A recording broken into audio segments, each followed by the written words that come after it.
Hello दोस्तों, जय हिंद। दोस्तों, जैसा कि हम लोग 10th क्लास के काफ़ी एक महत्वपूर्ण सब्जेक्ट इकोनॉमिक्स है, जिसको हम लोग देख रहे हैं। तो आज हम लोग मतलब पिछले कह सकते हैं कि क्लास में हम लोग जो है कि जो इकोनॉमिक्स का फर्स्ट लेसन था, वो खत्म हो चुका है और उसमें हम लोग बहुत कुछ सीखे भी हैं। आज हम लोग 10th क्लास के जो इकोनॉमिक्स देख रहे हैं, ठीक है?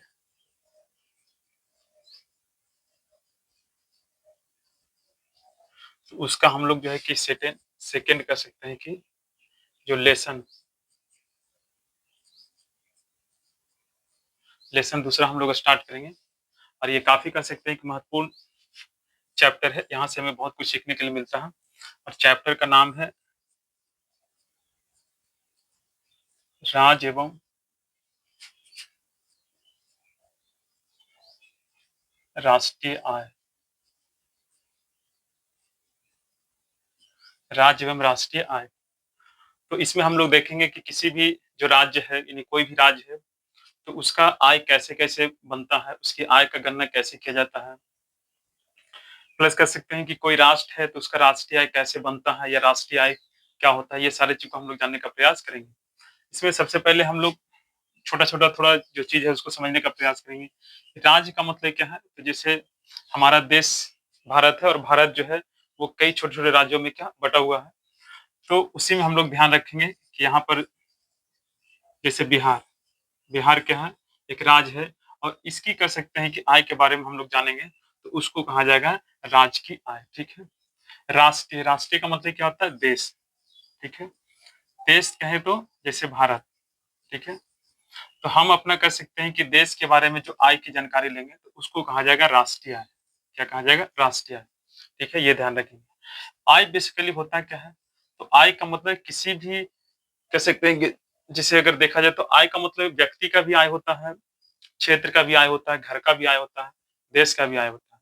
जैसे जब किसी व्यक्ति के द्वारा काम किया जाता है और उसे काम के बदले में है ना एक निश्चित समय के बाद उसे जो पैसा दिया जाता है, उसकी मेहनताना जो मिलता है, वो उसका क्या कहलाता है? आय। जैसे हम कहीं किसी कंपनी में काम कर रहे हैं और 1 महीना काम करने के बाद जो हमें पैसा मिलता है, वो हमारी क्या कहलाता है? आय कहलाता है, ठीक है? हालाँकि आय की बेसिकली जो गणना है, वो एक निश्चित समय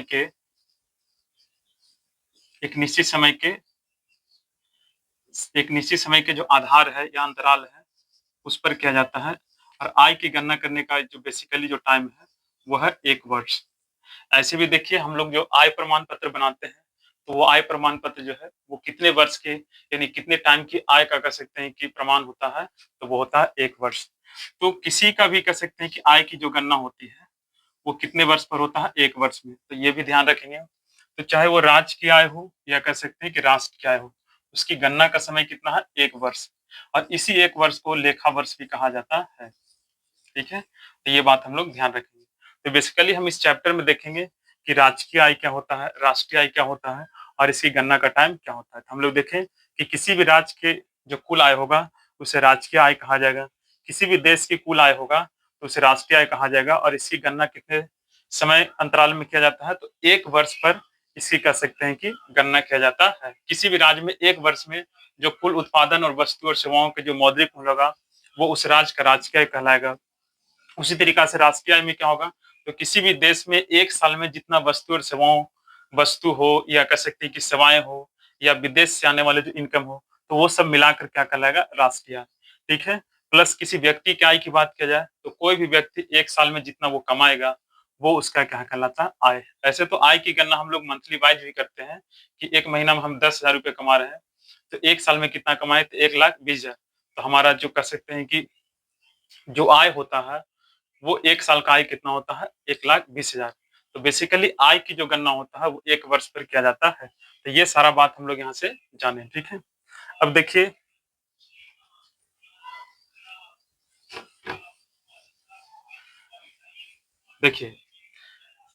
आय की अगर बात की जाए, ठीक है? तो आय का हमारे जीवन में बहुत बड़ा महत्व होता है, ठीक है? जैसा कि हम लोग जानते हैं कि जिस व्यक्ति का या जिस क्षेत्र का, जिस राज्य का, जिस देश का आय जैसा होता है, वहाँ के लोगों का जीवन वैसा ही होता है।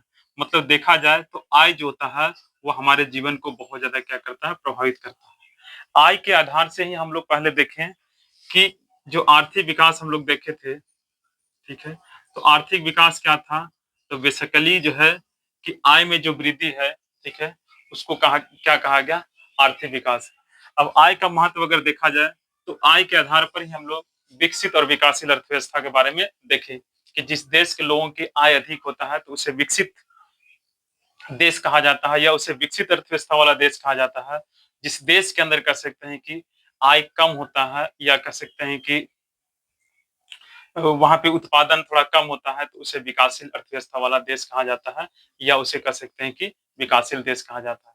तो इस तरह से देखा जाए, तो आय का जो है वो हमारे जीवन और कह सकते हैं कि जो क्षेत्र होता है, इसमें इसका बहुत बड़ा क्या है?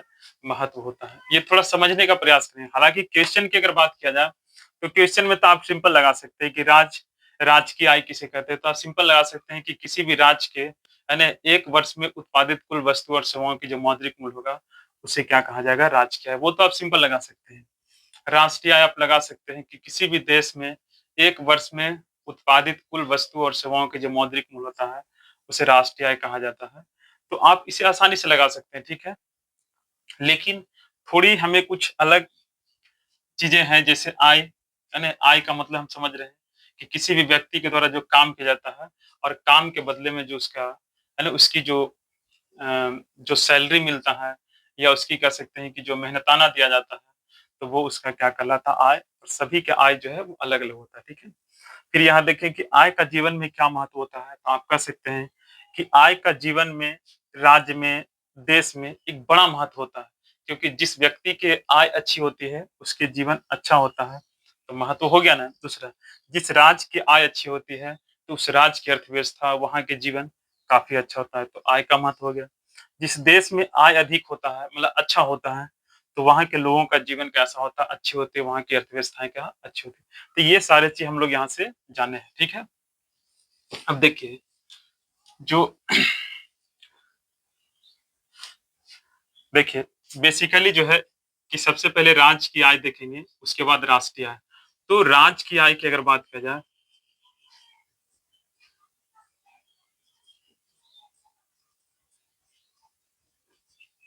राज्य की आय, तो राज्य की आय का मतलब क्या होता है कि किसी भी राज्य की जो कुल आय होता है, तो उसे क्या कहा जाता है? राज्य की आय। जैसे एग्जाम्पल में हम लोग लिए बिहार, जैसे क्या है? बिहार, ठीक है? तो बिहार की जो कुल आय होगा, है ना? कितना समय में? तो 1 वर्ष में। कितने टाइम में? 1 वर्ष में, ठीक है? तो वो क्या कहलाएगा? तो बिहार की आय कहलाएगा और इसी को राजकीय आय कहा जाता है या इसे राज्य की आय कहा जाता है। अब देखिए, जैसे बिहार की जो राजकीय आय है वो कैसे बनेगा? तो जिस भी राज्य के अंदर जिस तरह की वस्तु और सेवाओं का उत्पादन होगा, उसी से मिलाकर के वहाँ पर क्या है? आय बनता है। जैसे बिहार के अंदर कह सकते हैं कि जो खेती होता है, ठीक है? तो यहाँ से वस्तु का उत्पादन होगा, उससे आने वाला आय, प्लस कर सकते हैं कि जो आपका उद्योग वगैरह है, छोटी-मोटी, तो यहाँ से भी कुछ आय आ सकता है। प्लस कर सकते हैं कि जो सेवाएँ वगैरह हैं, सेवाएँ का मतलब जैसे परिवहन वगैरह हो गया, परिवहन संचार, तो ये सबसे कह सकते हैं कि जो मिला करके या कह सकते हैं कि बिहार के लोग किसी दूसरे राज्य में जाकर के कमा रहा है। जैसे कोई मुंबई कमा रहा है, कोई दिल्ली कमा रहा है, कोई कलकत्ता कमा रहा है कि नहीं, अलग-अलग स्टेट के अंदर जाके कमा रहा है। तो वो वहाँ से कमा करके पैसा कहाँ भेज रहा है? अपने राज्य में भेज रहा है। तो इस तरह से कह सकते हैं कि टोटल जो कह सकते हैं कि अलग-अलग क्षेत्र से जो आमदनी होगा, तो उस टोटल आमदनियों को मिला करके यहाँ पर क्या बनेगा? तो आपको राज्य की आय बनेगा। ठीक है? तो ये बात ध्यान रखेंगे। अब देखिए, किसी भी राज्य की आय की गणना जो है, वो 2 आधार पर किया जाता है। कितने आधार पर किया जाता है? 2 आधार पर। यदि राज्य की आय की गणना करने का कितने आधार है? 2 आधार, ठीक है? इसको ध्यान रखना है। अब दोनों 2 आधार क्या है, उसको हम लोग जानने का प्रयास करेंगे। लेकिन हम लोग इसको सबसे पहले ध्यान रखेंगे कि किसी भी राज्य की आय की गणना जो है, वो कितने आधार पर किया जाता है? 2 आधार पर, ठीक है? अब देखिए वो 2 आधार कौन-कौन सा है, उसको जानने का प्रयास करेंगे। देखिए, पहला होता है ग्रॉस स्टेट डोमेस्टिक प्रोडक्ट, यानी जीएसडीपी, पहला आधार ये हो गया। इसको बोलते हैं सकल राज्य घरेलू उत्पाद। इसको क्या बोलते हैं? सकल राज घरेलू उत्पाद, ठीक है। जीएसडीपी पूरा नाम भी पूछा जाता है कि जीएसडीपी का पूरा नाम क्या है, तो ग्रॉस स्टेट डोमेस्टिक प्रोडक्ट, यानी यानी कह सकते हैं कि किसी भी राज्य में, जैसे बिहार है, तो बिहार में जो टोटल कह सकते हैं कि उत्पादन होगा मिला जुला के सब, ठीक है, तो उसको बोलेंगे जीएसडीपी। क्या कहा जाता है उसको, जीएसडीपी। इसको पूरा नाम है ग्रॉस स्टेट डोमेस्टिक प्रोडक्ट, ठीक है। दूसरा क्या है आधार, तो दूसरा इसका आधार है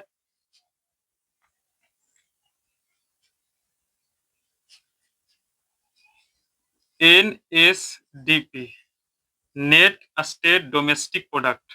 इसका एक पूरा नाम दूसरा ये हो जाता है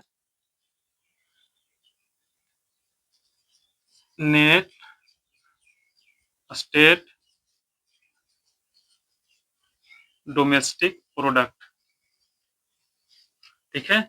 इसको बोलते हैं शुद्ध राज घरेलू उत्पाद, ठीक है, शुद्ध राज घरेलू उत्पाद।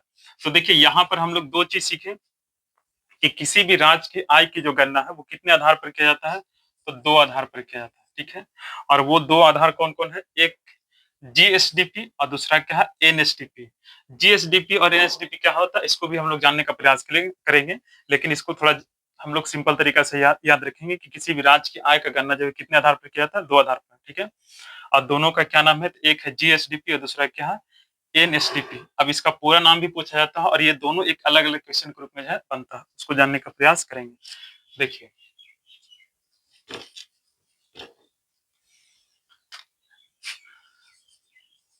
जीएसडीपी इसका पूरा नाम क्या है, तो gross state domestic, gross state domestic, इसको मिटा देते हैं,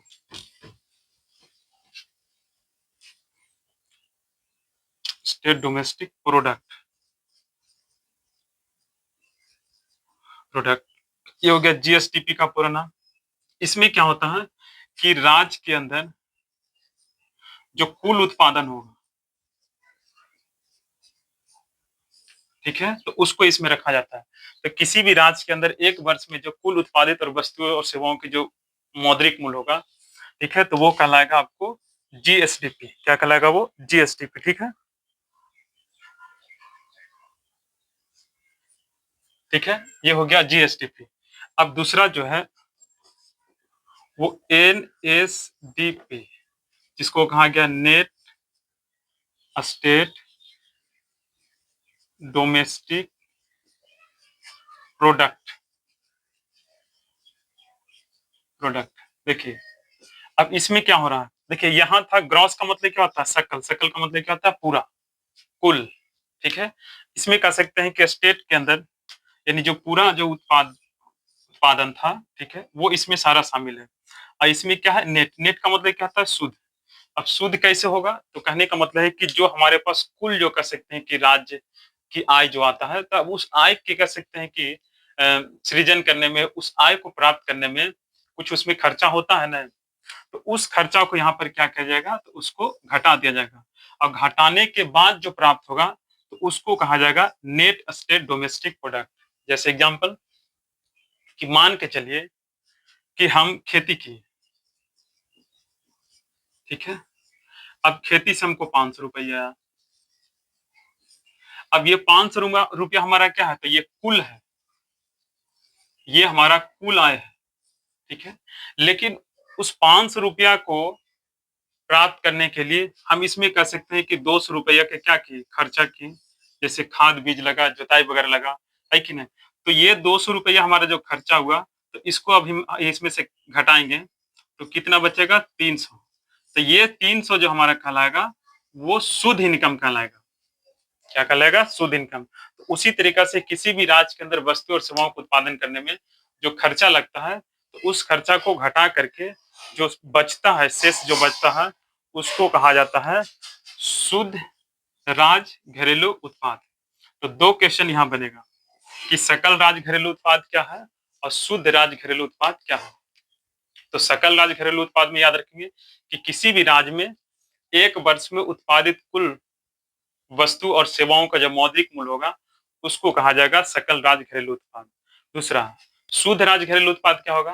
तो किसी भी राज्य में जो जो कुल घरेलू कह सकते हैं कि जो जो कह सकते हैं कि कुल घरेलू राज्य जो उत्पाद होता है, तो उसमें जो खर्चा हुआ, तो खर्चा को घटाने के बाद जो शेष कह सकते हैं कि प्राप्त होता है, तो उसको कहा जाता है राज्य घरेलू उत्पाद। तो याद रखना है कि जब कुल राज्य घरेलू उत्पाद में खर्चा को घटा दिया जाता है, तो जो शेष बचता है उसको शुद्ध राज्य घरेलू उत्पाद कहा जाता है। तो ये कह सकते हैं कि दो आधार पर किसी भी राज्य के अंदर कह सकते हैं कि जो राजकीय आय होता है उसकी गणना किया जाता है।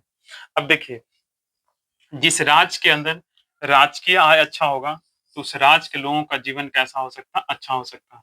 वहां की अर्थव्यवस्थाएं जो है अच्छी हो सकती है।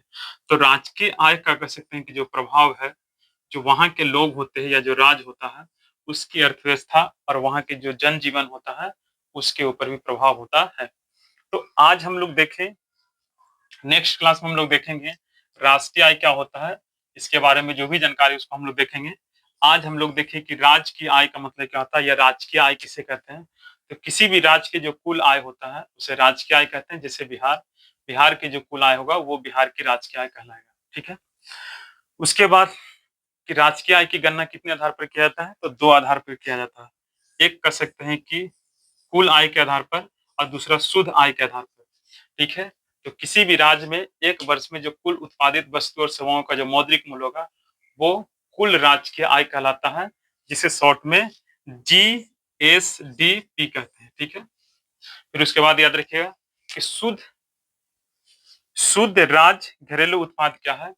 तो जब कुल राज्य घरेलू उत्पाद में खर्चा को घटा दिया जाता है तो जो शेष बचता है उसे शुद्ध राज्य घरेलू उत्पाद कहा जाता है। और शुद्ध राज्य घरेलू उत्पाद से किसी भी राज्य की कह सकते हैं कि जो अर्थव्यवस्था होती है या जो वहाँ की जो आय होता है उसका एक सही गणना किया जाता है।